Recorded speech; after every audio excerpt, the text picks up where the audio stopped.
Neste vídeo vamos abordar algumas questões importantes no que diz respeito ao cálculo e à resolução de problemas de matemática. Nomeadamente, vamos aqui abordar três assuntos. Frações, como é que se manipulam, como é que se trabalham com frações. Num segundo ponto, vamos trabalhar com equações e inequações. E, finalmente, com potências. Porque é que eu resolvi fazer este, este documento em PDF e porque é que eu resolvi fazer este vídeo? Porque eu fui notando ao longo dos anos que há um certo tipo de ferramentas que nem sempre são bem utilizadas pelos alunos, nomeadamente simplificar expressões com frações ou duplas frações. Às vezes as propriedades das potências não estão bem presentes, ou até como resolver determinados tipos de equações. Portanto, aquilo que eu noto é que muitas das vezes os problemas dos alunos não estão necessariamente com a matéria nova que estão a utilizar, mas sim com os fundamentos, com as bases, com todos aqueles conceitos que são aprendidos normalmente do quinto até ao oitavo, nono ano. De um ano para o outro, às vezes, essas ferramentas perdem-se e depois as resoluções de exercícios ficam, ficam estranhas, tornam-se erradas ou erram em alguns pontos onde, em situações normais, portanto, esse problema não deveria existir se esses conceitos estivessem bem aprendidos. Bom, mas é passar ao que interessa, vou-vos mostrar que conceitos são estes. Primeiro diz respeito com frações. Há normalmente uma confusão entre o que é que se faz numa soma e o que é que se faz no produto de frações. Bom, para nós podermos somar ou subtrair frações, convém que elas estejam ao mesmo denominador. Eu tenho aqui um exemplo, por exemplo, como é que se subtraem 2 quintos a 1 sexto. Então passamos ao mesmo denominador, multiplicamos o 2 quintos por 6, em cima e em baixo, multiplicamos 1 sexto por 5, em cima e em baixo, e ficamos com 12 sobre 30 menos 5 sobre 30, que facilmente dá 7 sobre 30. Portanto, relativamente à soma ou subtração de frações, convém que todas as expressões estejam ao mesmo denominador. Tal não se passa com o produto. Para multiplicar frações, basta multiplicar o numerador com o numerador e o denominador com o denominador. Também já vi algumas pessoas fazerem tipo de propriedade distributiva, coisas do género 3 vezes 1 quarto multiplicam o 3 por 1 e o 3 por 4. Isto não faz sentido. Quando estamos a multiplicar frações, neste caso apenas a segunda está sobre a forma de fração, mas o 3 também se pode pôr sobre a forma de fração, é 3 sobre 1. Então aqui multiplicamos o numerador com o numerador e o denominador com o denominador. Não façam confusão, eu tenho aqui até um exemplo em baixo de como multiplicar um valor que está em fração e outro que não esteja em fração. Já agora, aquela propriedade que eu mencionei há pouco, a propriedade distributiva, é relativamente à multiplicação, à divisão, mas sempre em relação à soma. Está bem? Se eu tiver a multiplicar 3 por 1 mais 4, então aí podemos fazer 3 vezes 1 e 3 vezes 4. Agora, se estivermos a multiplicar isto, não se faz propriedade distributiva. Isto está errado. Está bem? Porque a propriedade distributiva é sempre relativamente à soma ou à subtração. Próximo. Como é que se dividem frações? Eu costumo falar de uma regra que eu chamo, não fui eu, foram os meus alunos que começaram a chamar a regra do pneu. Portanto, há duas maneiras de fazer esta divisão. Como foi aprendido na altura no sétimo, oitavo ano, para eu dividir 2 terços por 4 sétimos, eu posso simplesmente multiplicar o 2 terços pelo inverso do 4 sétimos, que é 7 quartos. E aqui a multiplicação que eu falei há pouco, de cima com o de cima e o de baixo com o de baixo. Ou então fazemos a tal regra do pneu. Como é que ela funciona? Os elementos do meio multiplicam-se e vão para o denominador e os elementos das pontas multiplicam e vão para o numerador. Isto é uma espécie de atalho um bocadinho mais rápido que em vez de estarmos a multiplicar pelo inverso do que está em baixo, vai dar exatamente o mesmo resultado. Se vocês recordaram aquilo que eu fiz há pouco, eu multipliquei o 2 com o 7 e o 3 com o 4, é exatamente a mesma coisa. Há situações especiais em que, por exemplo, de um lado temos fração, do outro lado não. Por exemplo, aqui estamos a dividir x mais 3 sobre 5 por x menos 1. Então o que acontece neste caso é que, para termos as duas frações, temos que colocar o x menos 1 sobre 1, porque o maior traço de fração, isto é, a divisão maior, surge aqui por cima do x menos 1. E agora podemos voltar a fazer o mesmo que fizemos há pouco. Os do meio multiplicam e vão para as pontas, para baixo, desculpem, e os dos extremos multiplicam e vão para cima, está bem? E eu meti aqui a situação inversa em que o maior traço de fração está por baixo do x mais 3. Neste caso, O que devemos passar para a fração é o x mais 3 e colocamos x mais 3 sobre 1 e depois voltamos a fazer a mesma coisa. Os do meio multiplicam e vão para baixo, os das pontas multiplicam e vão para cima. Portanto, convém saber onde é que está o principal traço de fração. Eu chamei aqui principal traço de fração, porque só assim é que nós conseguimos saber onde é que vamos meter o denominador 1 para poder fazer esta divisão de frações. Mais uma observação importante sobre frações. Isto não se pode fazer. Já vi alunos fazerem isto. Está um x em cima, está um x em baixo, podemos cortar. Não podemos fazer esta eliminação porque este x também está a dividir o 3. Tal como eu disse há pouco, a propriedade distributiva também pode ser aplicada para a divisão, relativamente à soma. Portanto, se eu quiser simplificar uma expressão deste género, uma maneira de fazer, aqui é um x, desculpem, uma maneira de fazer é separar em duas frações. E agora sim, sem problemas, podemos cortar este x com este x e ficaria com este aspecto. 1 mais 3 sobre x. Só podemos cortar denominadores em cima e em baixo se estes denominadores estiverem a multiplicar por tudo. Por exemplo, esta situação que aqui está. Isto provavelmente surgiu de x ao cubo menos 7x ao quadrado. Se nós colocarmos o x em evidência, por exemplo, aqui até dá para colocar o x ao quadrado em evidência, então podemos cortar o x de cima com um dos x de baixo. E aqui até podíamos voltar a fazer a mesma coisa. E volta a cortar o x de cima com o x de baixo. Portanto, só se podem cortar elementos do numerador com elementos do denominador se estes estiverem a multiplicar por todo o resto da expressão que está no numerador ou no denominador. Por exemplo, outra situação que também se aplica volta e meia. Imaginem que vocês têm isto. X mais 3 ao quadrado menos 2x menos mais 6, vamos meter assim, sobre 4x menos 12. Eu aqui em baixo posso meter o 4 em evidência e fico com x menos 3. Cá em cima eu posso meter x menos 3 em evidência. Do primeiro fator sobra-me o x menos 3 e do segundo, se vocês repararem, isto é a mesma coisa que estar menos 2 vezes x menos 3. Portanto, resta ao menos 2. E agora sim, posso cortar este x menos 3 com este x menos 3. Mas porquê? Porque esta expressão está a multiplicar por tudo o que está em denominador, este x menos 3, tal como este aqui de baixo. Tá? É preciso ter algum cuidado quando se trata de eliminar fatores. Normalmente as pessoas fazem isto com alguma facilidade a mais. Eu estou a dizer isto porque, por exemplo, a tal situação que eu falei há pouco, às vezes faz-se isto não está correto. Tá bem? Tenham muito cuidado quando estão a cortar fatores no numerador e no denominador. Também outra situação que eu gostaria de referir, aliás, duas últimas situações que eu gostaria de referir relativamente a frações, dizem respeito à eliminação dos denominadores. Só se pode eliminar denominadores se estivermos a resolver uma equação ou uma inequação. E estes denominadores normalmente convém que sejam valores. Se tiverem incógnitas já não será assim tão seguro eliminar os denominadores. Por exemplo, neste caso aqui, eu vou ter que passar tudo para o mesmo denominador, quer do lado esquerdo, quer do lado direito da equação, neste caso. Portanto, tenho que multiplicar este 4 por 10, este por 5, este por 2, este por 10. E fico com esta expressãozita aqui.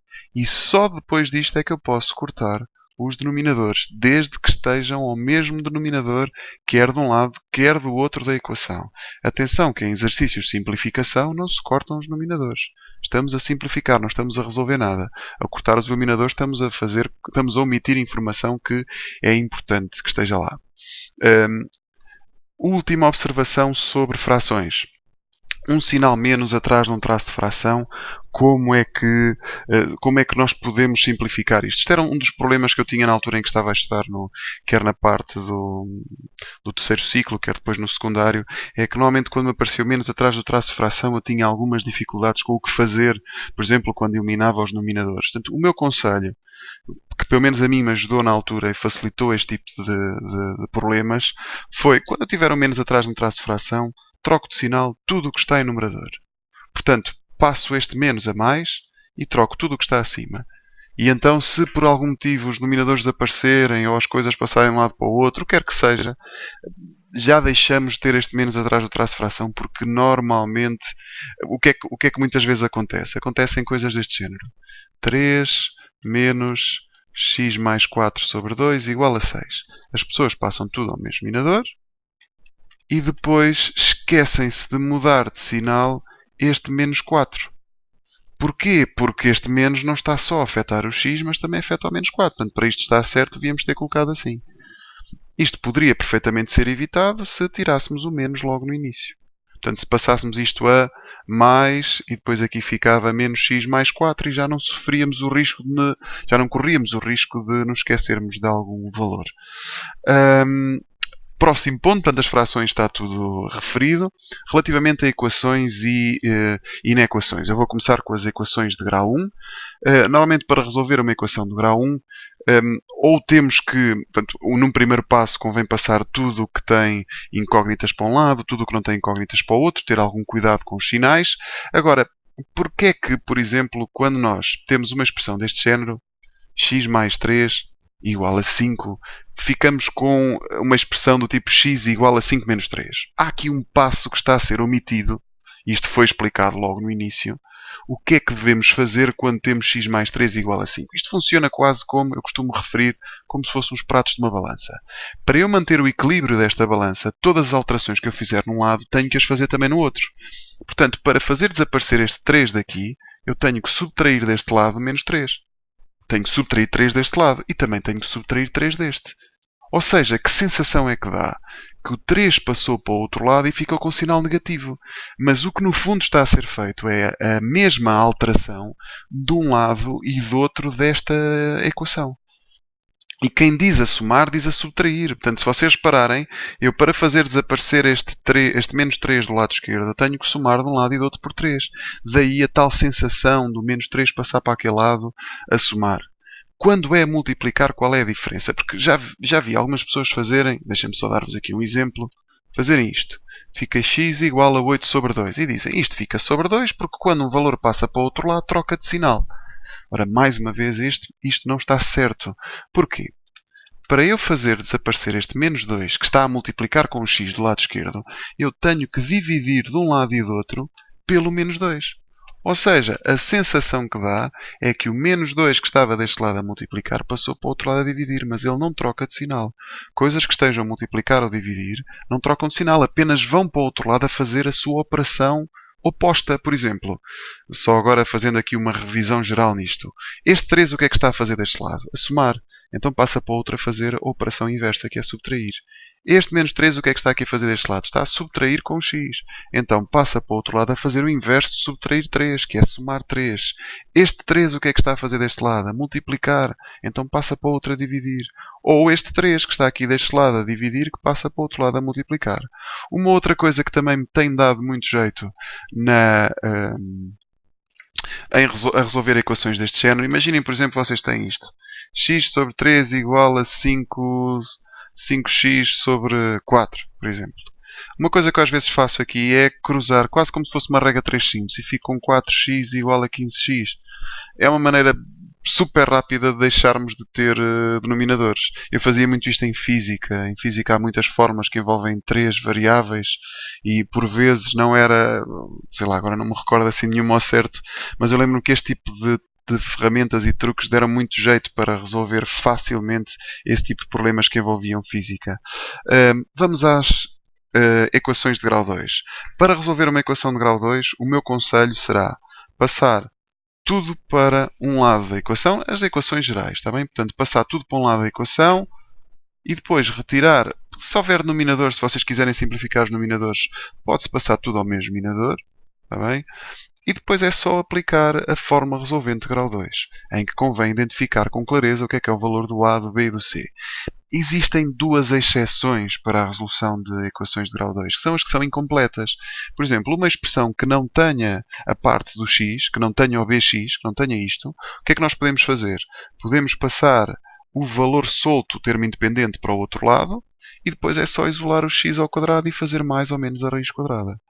Outra situação também especial é quando não temos termo independente. Esta já se resolve de outra maneira. Também, isto só faz algum sentido para os alunos a partir do 10º ano, porque isto é introduzido no 9º ano. Outra maneira de resolver uma equação com grau 2 será, estas que não têm termo independente, será colocar o x em evidência, como eu fiz aqui.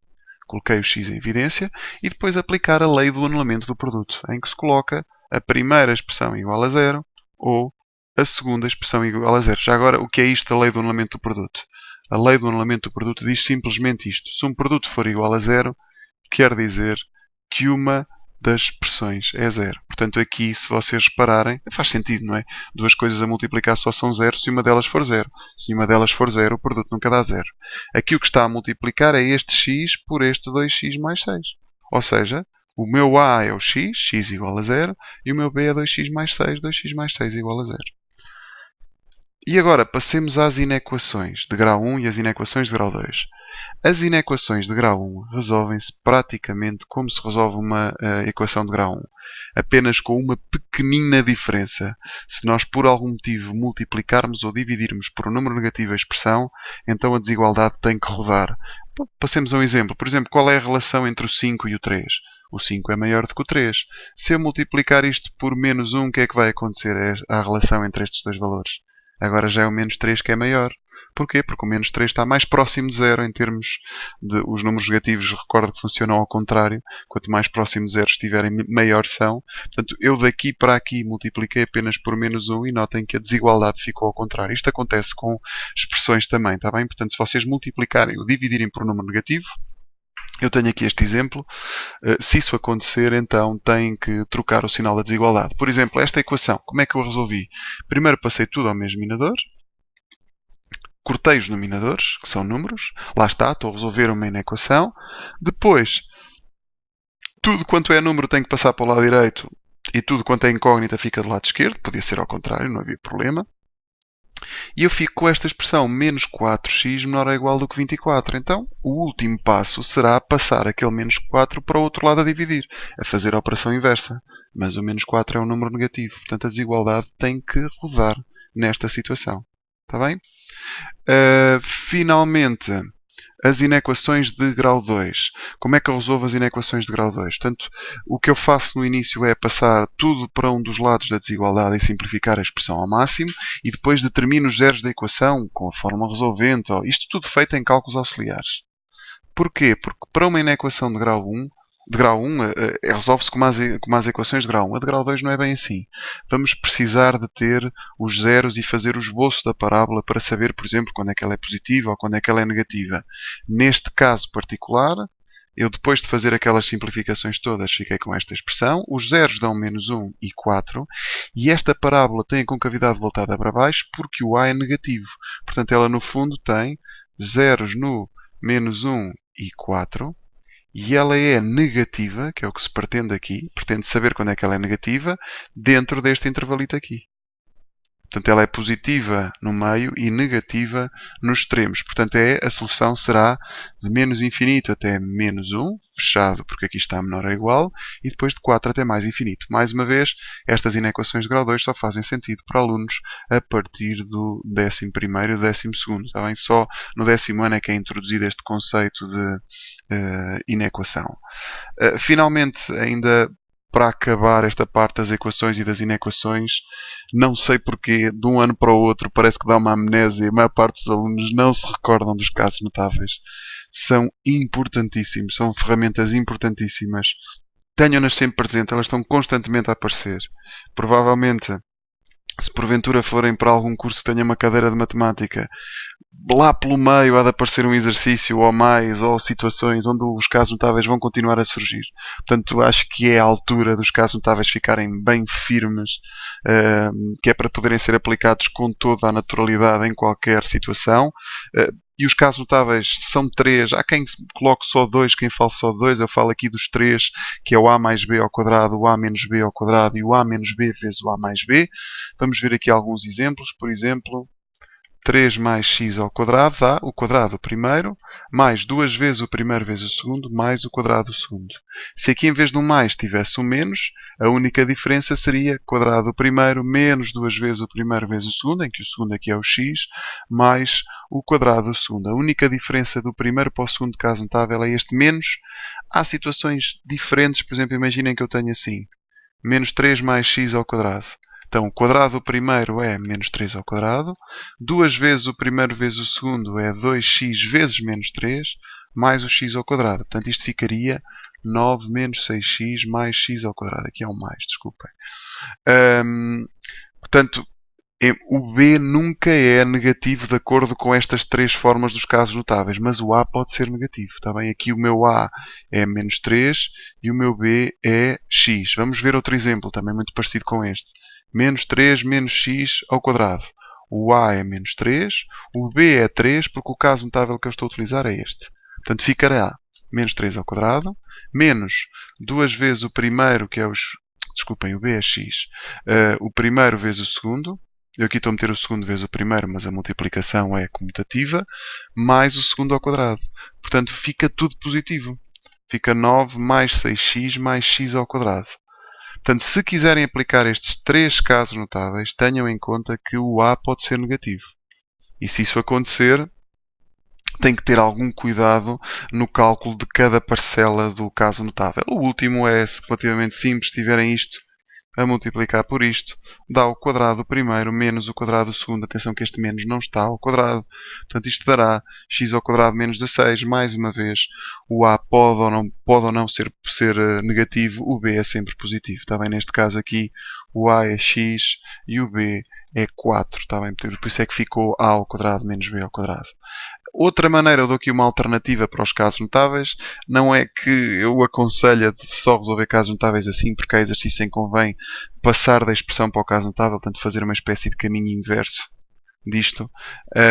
No entanto, se vocês estiverem mesmo com muitas dificuldades ou no exercício estiverem mais enrascados, se quiserem fazer 2x menos 3 ao quadrado, façam isto. Com a propriedade distributiva 2x menos 3 vezes 2x menos 3. Está bem? Cuidado que não metam aqui depois um mais. Também já vi algumas pessoas fazerem isso. Se é um valor ao quadrado, é essa expressão a multiplicar por ela própria. Não é 3 ao quadrado, é 3 vezes 3. Então, 2x menos 3 ao quadrado é 2x menos 3 vezes 2x menos 3. E agora sim, vamos acabar com potências. Ver aqui algumas propriedadezinhas das potências. Isto é extremamente rápido. Eu tenho aqui as propriedades das potências que depois podem ser alargadas a raízes. Primeiro, se eu tiver uma multiplicação com uma potência cá fora, eu posso passar a dupla potência, não é? Fica, por exemplo, 3x ao quadrado, posso fazer o 3 ao quadrado e o x ao quadrado. Da mesma maneira que dá para separar, também dá para juntar. Por exemplo, x ao cubo vezes 4 ao cubo, isto pode ficar 4x tudo ao cubo. Tá bem? Da mesma maneira que separam, também se juntam. Esta propriedade também dá para a divisão. Se nós estivermos a dividir x sobre 3 ao quadrado, podemos meter x ao quadrado sobre 3 ao quadrado. Agora é que é a dupla potência. Se eu tiver dupla potência, multiplico os expoentes. Finalmente, eu posso, sobre somas e subtrações, eu posso somar ou subtrair expressões associadas a uma certa potência, desde que a base e o expoente sejam iguais. Por exemplo, eu não posso juntar isto com isto. Está bem? Mas se isto tiver ao cubo, já posso meter 8x ao cubo. Se eu estiver a multiplicar com a mesma base e expoentes diferentes, dá-se a mesma base e somam-se expoentes, que é o que está ali na primeira expressão. A elevado a n vezes A elevado a m fica A levantado a n mais m, como está aqui x ao cubo vezes x à sétima. Se for a dividir, em vez de somar os expoentes, subtrai os expoentes. Potências negativas, como é que se calcula, por exemplo, 3 elevado a menos 4? Isto é 1 sobre 3 à quarta. E se for uma fração, 3 meios elevado a menos 4, isto pode ficar 2 terços elevado a 4. E depois é só fazer o 2 à quarta e o 3 à quarta. Portanto, potências negativas é assim. Só duas observações. Qualquer número levantado a 0 dá 1. Um número, está bem? E qualquer número levantado a 1 dá o próprio número. Por exemplo, 3 elevado a 0 é 1 e 3 elevado a 1 é 3. Passagem de raiz para potência. É sempre possível passar uma raiz para potência da seguinte forma. Se vocês tiverem, por exemplo, a raiz cúbica de x à quarta, isto pode ficar x elevado a 4 terços. Ou seja, se eu consigo passar qualquer raiz para potência, todas aquelas propriedades que eu mencionei há pouco que funcionam para raízes, para potências, também vão funcionar para raízes. Ok? Últimos dois pontos. Primeiro, a resolução de equações com potências. Afinal, são três. Equações com potências. Por exemplo, imaginem que vocês têm, como está aqui, x à quinta igual a 9. O inverso de fazer a potência de grau 5 é fazer a raiz de grau 5. A diferença é que se esta potência for par, então convém meter um mais ou menos atrás da raiz. Por exemplo, porque é que esta equação tem duas soluções e esta só tem uma? Quais são os números que ao quadrado dão 9? O 3 é um número que ao quadrado dá 9, mas o menos 3 ao quadrado também dá 9. Porquê? Porque o número negativo ao quadrado dá positivo. Menos 3 vezes menos 3 dá 9. Aqui, porque é que a única solução é o 3? 3 ao cubo dá 27. 3 vezes 3, 9 vezes 3, 27. O menos 3 já não é a solução. Porquê é que não é a solução? Porque o menos 3 ao cubo vai dar negativo. Porque lá está, menos com menos dá mais, mas depois se juntarmos outro menos, já passa a dar menos. E não dá 27. Por isso é que quando nós estamos a resolver uma equação deste tipo, se o grau for ímpar, colocamos apenas a raiz. Se o grau for par, temos que meter antes da raiz um mais ou menos, porque pode haver duas soluções. Sobre como multiplicar raízes com o mesmo índice, se vocês tiverem uma raiz quadrada a multiplicar por outra raiz quadrada, vocês podem perfeitamente fazer a multiplicação das duas raízes. Se estas raízes forem diferentes, tal já não é possível. Por exemplo, a raiz quinta de 3 vezes, a raiz quarta de 4. Já não dá para fazermos esta multiplicação. Há aqui uma simplificação que poderia ser feita, passar isto tudo para o mesmo índice da raiz. Não vou entrar agora em grandes pormenores nesse aspecto, mas isto é possível fazer-se, mas não diretamente como está aqui. Também somas e subtrações de raízes podem ser feitas desde que o índice e o número que lá está dentro sejam o mesmo. Portanto, eu não posso, por exemplo, somar 3 raiz de 4 com 5 raiz cúbica de 4, mas se este estiver com a raiz cúbica, isto dá 8 raiz cúbica de 4, tal como há pouco fizemos para as potências. Portanto, desde que o índice da raiz e o número que estiver dentro da raiz sejam o mesmo. Depois, quando eu quero multiplicar, isto aparece muito, há muitos exercícios onde isto aparece. Se eu quiser multiplicar 2 raiz de 3 por 4 raiz de 5, multiplico os números que estão fora das raízes, 8, e multiplico os números que estão dentro das raízes, raiz de 15. Está bem? Desde que os índices sejam os mesmos, já não há problema nenhum. E agora sim, o último ponto. Normalmente, quando temos expressões com denominadores com raízes, como acontece aqui neste 3 a dividir por 2 raiz de 5, é aconselhável tirar a raiz daqui. Esta expressão não é a mais simplificada possível, isto também é dado no início do 10º ano. Portanto, o que é que podíamos fazer aqui? Podemos multiplicar como eu fiz por raiz de 5, ou se quiserem podem multiplicar por 2 raiz de 5, também já vi isso feito. Se eu multiplicar por raiz de 5, fica 2 vezes raiz de 5 vezes raiz de 5, a raiz de 25, que no fundo é 5. E cá em cima fica 3 vezes raiz de 5. Fica igual, não dá para juntar um número que tem raiz com outro que não tem raiz. Quer dizer, dá, mas já agora mostro-vos como é que se poderia, por exemplo, juntar o 3 com a raiz de 5. O 3 é a raiz de 9. E agora sim, dá a raiz de 45. Estão a ver? Se eu conseguir passar este 3 para a mesma raiz, para o mesmo índice da raiz aqui do 5, então aí sim já posso fazer estas multiplicações. Por isso é que eu há bocado, pronto, eu não queria dizer, mas pronto, agora resolvo. Como é que se faz a raiz cúbica de 4 vezes, por exemplo, raiz quarta de 7? Para eu poder passar isto para a mesma raiz, eu até vou passar isto para fração, para se tornar um bocadinho mais claro o que é que eu vou fazer. Eu só posso juntar raízes que tenham o mesmo índice. Só posso multiplicar raízes que tenham o mesmo índice. Então eu posso fazer, como normalmente se faz, passar isto ao mesmo denominador. Vezes 7 sobre 3 dozeavos. Ou seja, o que eu tenho aqui é raiz índice 12 de 4 à quarta vezes raiz índice 12 de 7 ao cubo. E agora já posso fazer esta multiplicação. Dá 4 à quarta vezes 7 ao cubo. Está bem. Porque o índice da raiz já é o mesmo. Portanto, é óbvio que eu com este vídeo não vou conseguir resolver todas as situações que possam surgir em termos de cálculos, de simplificações, neste caso frações, potências e equações, mas o que eu tentei foi, com este documento e com este vídeo, tentar pelo menos abordar aquelas situações que são mais comuns, que eu vejo muitas vezes repetidas de um ano para o outro com os explicandos que me vão, com os quais eu vou trabalhando. Portanto, estes tais problemas que normalmente surgem com as potências, com os casos notáveis, com as raízes, com os denominadores, são muito comuns. Não é um problema que venha só de um aluno e é compreensível. Muitas vezes, de um ano para o outro, alguns conceitos vão se perdendo a gente não tem que conseguir guardar tudo e volta e meia convém fazer uma reciclagenzinha nestas regras de modo a que elas não sejam esquecidas e que se apliquem em condições na resolução de problemas. Espero que tenham gostado deste vídeo. Até uma próxima aula.